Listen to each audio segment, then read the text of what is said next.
The best tag teams in AEW. We rank them next on the Squared Circle Psychobabble.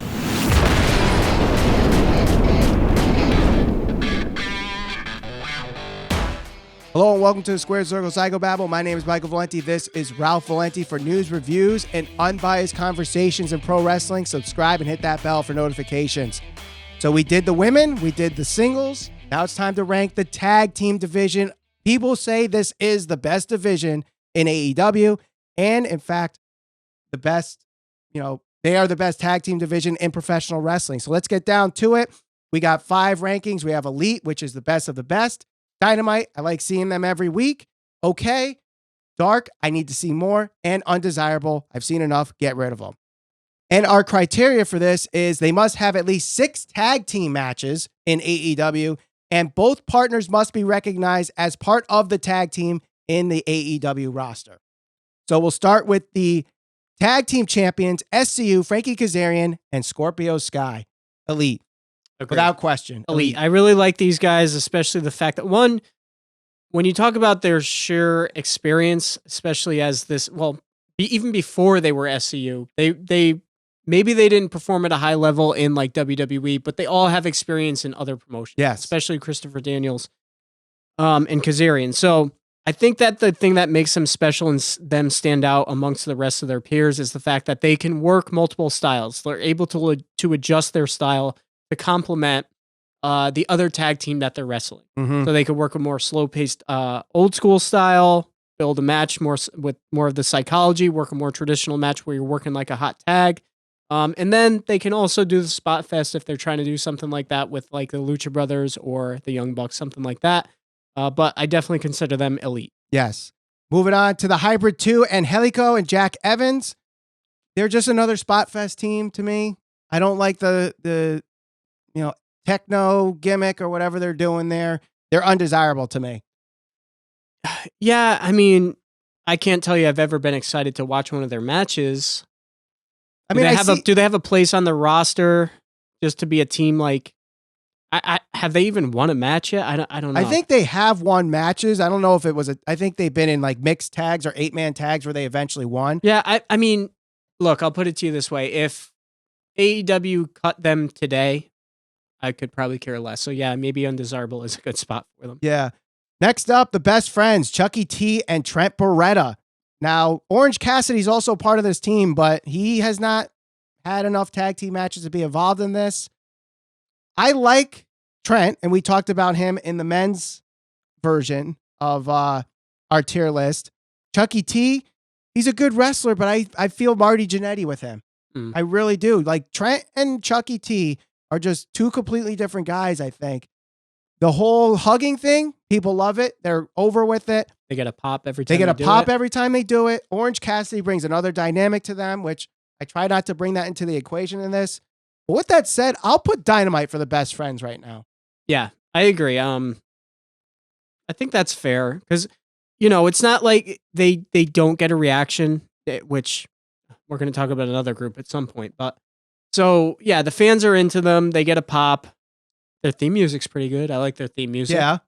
Yeah, Dynamite's fair. Yeah. And they're kind of like the New Day in a way where they're a good tag team, but they can also be a comedy at the same time. So you can use them in different aspects of the show and they'll be entertaining. So next up, the Dark Order, who had a very controversial ending to AEW Dynamite this past week.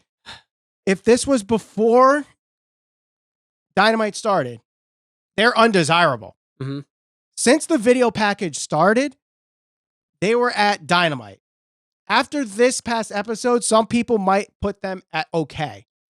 I think so. Here's where I think it's fair to put them. I agree with you on everything you just said. I think if you asked anybody where they should be based on this list and this criteria before the video packages, they would have said undesirable. Rightfully so, because they weren't getting booed, they weren't getting cheered. It was nothing. The video packages certainly were very good. I think that having them jump all of the top baby faces is a huge mistake on behalf of AEW because it's like, where do you go from here? Can anybody honestly say is the Dark Order actually going to go over the Young Bucks in a tag match? And if that happens, what does that mean for the Young Bucks? What does that say about AEW? I know they want to push them, but Why couldn't this happen at the expense of best friends? Why couldn't this happen at the expense of the hybrid 2 and build them and build them and build them to that point where maybe 5 months down the road, if it's finally working, now they can jump the Young Bucks. Now they can jump a top tag team. But to close the show, to go over all the top baby faces, including Kenny Omega and the Young Bucks and all of those guys, I think it was premature. I mean, I liked what they were doing up until this past week. To me, I want to put them at Dark because I want to see more of what they plan to do with them now that they're doing the video packages and everything.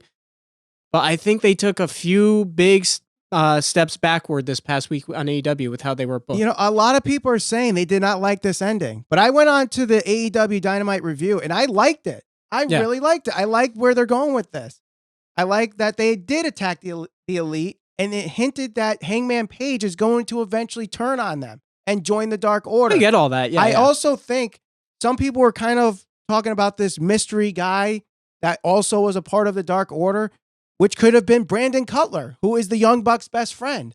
There's a lot of, it was a lot of multi-layer storytelling where I think a lot of people just looked at the headline, just looked at what was going on and didn't really think it through to really be like, oh, that makes a lot of sense. Yeah. Now you've seen, we've watched Power Rangers growing up, right? Now do the what do they call the guys? The guys with the pods? Is that what no, they call them the gray guys. I forgot what they're called though. Oh, that's the putties in Power Rangers. What is the Dark Order? The Creepers. The Creepers remind me of the putties. They're goofy, they're gimmicky, their mannerisms are like they fake their punches. That was another thing. I was actually just about to bring that up. So the goofiness that if you are going to have this cult-like group, you want them to be menacing and you want people to be scared when they come in the room.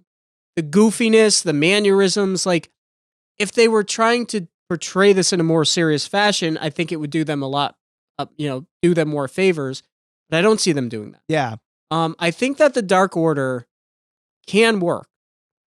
I don't know if they're ready to be pushed. Like you said, I know you liked it, but I don't see where this goes from here. Like I can see all that storytelling stuff potentially happening, but I can't see them going over the Young Bucks or a top team just yet because, what is that going to say to the fan base of AEW? What does that say to the rest of the wrestling community? Just like, all right, well, this is the Young Bucks who are supposed to be the best tag team in the world or one of the best. And now this is the team that we really want to get over, but it's just not clicking. And because we want them to get over so badly, they have to beat them. Or they lose to the Young Bucks. It's like the inverse Roman effect. Yeah, I mean, it's like they shouldn't be at the, I don't think they should have been at that level just at where they're jumping those guys. Maybe a couple months down the road if it worked.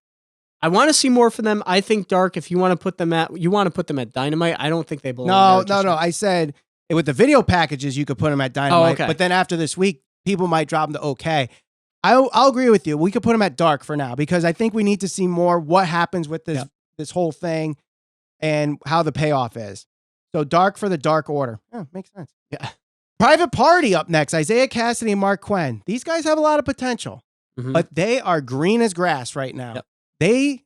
I'm putting them at Dark. I need to see more before I put them at that Dynamite or Elite level. Yep. They need to work, and they're not the only ones, but they're obviously one of them that need to work on stop choreographing every single move. Yep. And if it doesn't go the way you choreographed it, they are deer in the headlights. It's very obvious. We've talked about it on the show multiple times. Now they've had some really good matches, so I don't want to take that away from them. No, they have a ton of potential, but they need to learn how to work a tag team match. Yeah. And they got to get rid of that Little John theme song. Oh, I hate it. It's so obnoxious. I do like the entrance. I do like how they have the bodyguard, the red velvet robe. So where do we have them? Dark? Dark. Okay. Jurassic Express up next. And we are including all three members because all three have been in combinations in 6 tag team matches. So it's Jungle Boy, Luchasaurus, and Marco Stunt. If we did this separately, I think we had Luchasaurus and Jungle Boy at okay. Marco Stunt didn't have any singles matches, so we couldn't rank him, but he's undesirable. But he kind of works with this dynamic. He could be played as the guy that everyone bullies around, sets up the hot tag for either Luchasaurus or Jungle Boy. I'm going to go Dynamite for the Jurassic Express. I know they haven't really won as much as I'd like. They were certainly over right before they went on Dynamite, and they still are. No, they're crazy over.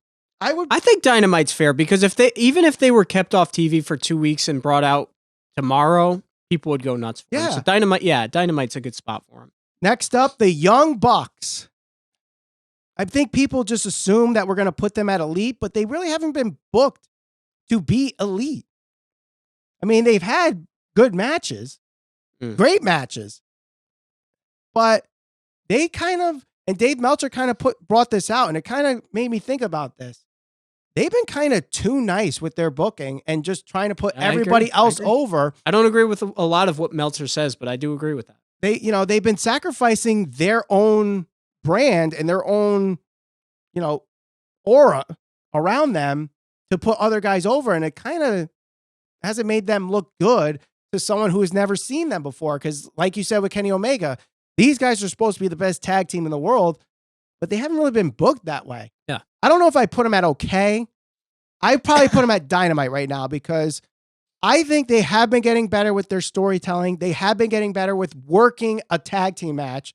I think other than SCU and the Dark Order, they've been the most consistent with actually working the gimmick of the match. Yep. So I will put them at Dynamite. I think that's a good spot for them. The reason I don't think they belong at okay is, because I know I'm sure people are going to mention this. I put Kenny Omega at okay because I feel like he can perform at a higher level than he's performed in AEW. They've been able to perform in the ring. Whether you like their style or you don't like their style, whatever they bring to the table, they're able to perform at or above that level. They've done it consistently. Now, the booking, on the other hand, is why I'm going to put them at okay, and I agree with you. They need to be portrayed as one of the top or the best tag teams in the world. They're not pushing themselves as that, which I respect to a certain extent because, I think one of the biggest fears with AEW was, well, they're going to book themselves as the top guys. They should be protected. SCU, they should be the tag team champions, but the Young Bucks should be right behind them. Do you think the Bucks should have won last week on Dynamite? I think they should have. Yeah, I do. Well, against SCU? Yeah. I think the Bucks should have won. That should have been the time to do it. Because not only that, they're going against the Rhea Ripley Shayna Baszler match, which had a championship change. Yep. That a lot of people wanted to happen. I think here a lot of people wanted the Young Bucks to win, and they didn't get it. Then we got the whole Dark Order thing. Mm-hmm. So now that whole storyline is probably going to take the Young Bucks out of the tag team titles. Like, it would have made more sense. They could have. I think okay is a good spot for them, which you bring up another good point because I see people complaining on social media. Well, NXT won the ratings because they delivered a takeover.